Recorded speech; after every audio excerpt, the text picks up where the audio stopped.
Hi guys, welcome back to my channel. Ngayon mga kawatsador, meron po tayong bibigyan isang tutorial na isang BBG. Yan mga guys. Isang 5257. Yan. Okay guys. Okay. Yan mga kawatsador, bali umpisa na po natin itong ating bibigyan tutorial na 5257. Bago tayo umpisa guys, shoutout muna natin yung may-ari nito ni Sir Lister from QC. Yan, bali condition na po ang inyong relo. Pwede natin ito ship. Yan. Then ito kay Sir Jose Lito. Yan, from Alabang. Bali itong kanyang rado merong problema sa makina. Yan, nakuna natin ang replacement na makina para magamit lang. Yan. Okay, under observation po yan, pero sa ngayon okay naman po ang ano niya, pinapakitang oras, kaya pwede rin natin yan pa-pick up yan guys. Okay, yan dito na tayo guys sa 5257 na BBG. Bigyan natin tutorial ito guys, kasi wala pa tayong tutorial sa ating content.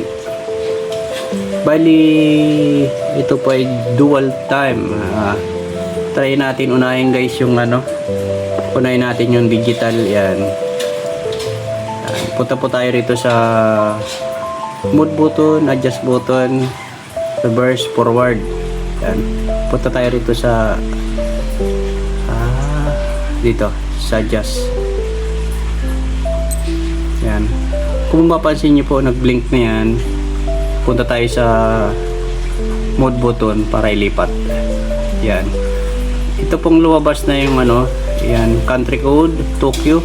Bale, hanapin natin guys ang Hong Kong.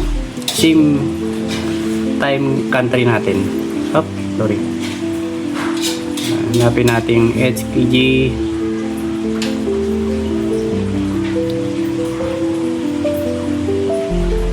Malapit na guys. Yan. Ayan. Kung mapansin nyo po yan na yan, HKG Hong Kong. Then lipat natin uli. Lumabas na po yun. Ang time po ngayon ay yan 8:49. Dito tayo, punta tayo sa reverse. Yan 8. Then lipat natin guys, reverse. Yan, lagay natin sa 49. Then mode. Pag linipat natin guys yan ng yan 24 military time, yan gagawin natin, lipat natin ulit sa regular time. Yan 12 hours. Then mode button ngayon po ay 2026 forward. Okay. Then lipat natin. Yan. Ngayon po ay March 31. Reverse. Yan. Then lipat natin. Yan. Forward na natin. Ay reverse natin. Yan 31. Then yan, light 1. And minute. Kung mapapansin nyo guys, nandyan na yung yan anong oras nyan. Pag lumabas na uli yung mapapansin nyo, ang oras nyan, pindutin natin. Yan. Bali, na po yung oras ng digital. Yan guys. Ngayon, ililipat naman natin tong kamay, yan yung analog. Then, punta tayo sa handset. Dito sa mode button, hanapin natin yung handset. Yan, handset na guys, lumabas yan. Punta kayo dito sa adjust button. Press natin. Yan. Bali, nag-blink lang po yan. Ang ibig sabihin po niyan, ilipat nyo yung analog nya through dito sa ito. Yan, yan, pwedeng ganyan na yan. Pindot lang po. Tingnan natin, subukan natin sa reverse kung meron. Wala siya guys. Puro forward lang. Yan, forward lang yan. Didinan nyo lang siya. Hintayin nyo siya kung anong oras na nakalagay sa nagbe-blink na yan. Yun ang dapat nyo oras nyan, analog. medyo matagal kaya kailangan yan. Hintayin nyo lang guys na lumipat yan hanggang doon. Ayan. Shoutout po sa lahat ng mga viewers natin. Medyo madalang po ang naka-upload natin ngayon. Medyo super busy tayo sa ating mga nagpapa-repair kaya hindi tayo masyado makapag-edit ng mga ginagawa. Kaya dito lang po tayo sa mga medyo madali na lang na muna. Ayan. Medyo mahirap talaga pag walang nag-edit. Habang naghihintay tayo guys, yan, ang oras natin na 8:52. Yan. Yan, malapit na tayo.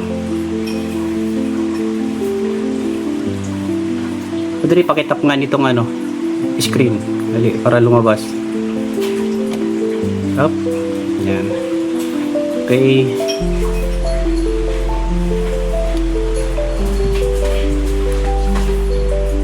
Malapit na guys.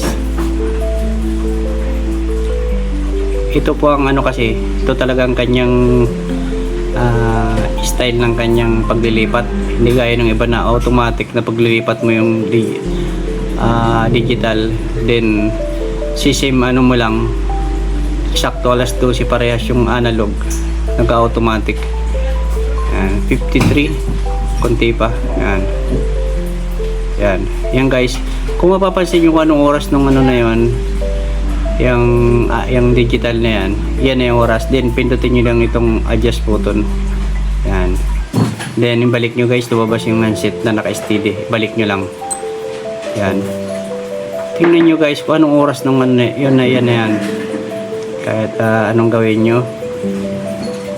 Yan. Yan na talaga yan. Hindi na siya magbabago.